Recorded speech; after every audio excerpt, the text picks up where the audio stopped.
You know, David, right after the heading of the resume, I suggest that people consider putting an objective statement or their summary. An objective, of course, is really appropriate if someone is, say, switching careers or is new to the workforce. And if they're going to use an objective statement, I think it's important to keep it short and sweet and specific to the title so that the organization knows what this resume is about and what the person is targeting. But for many people who have some work experience, I like to use a summary or a summary of qualifications. That way it kind of works like a book jacket cover.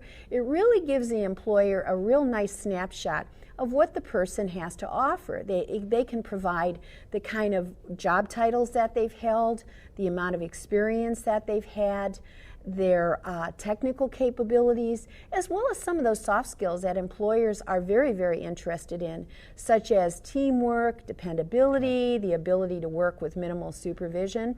I think those are very, very important.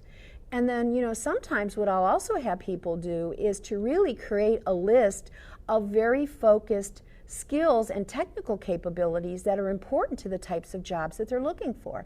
For instance, say somebody's in accounting, they might list that they have accounts payable, accounts receivable, general ledger type of expertise, and I'll have them organize those into several columns right below that summary, say even like using bullets associated with them. Yeah, I suggest that too. In fact, the folks that I work with in putting a resume together, if their summary paragraph is more than 4 lines long, what I'll suggest to them is to break out some of those really key points and put them in short phrases or put just a couple of words.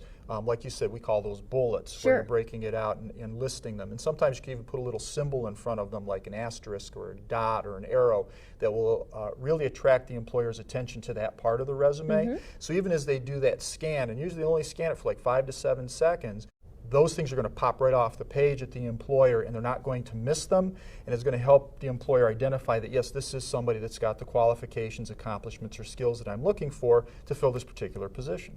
Sure, it's a great hook. Mm-hmm.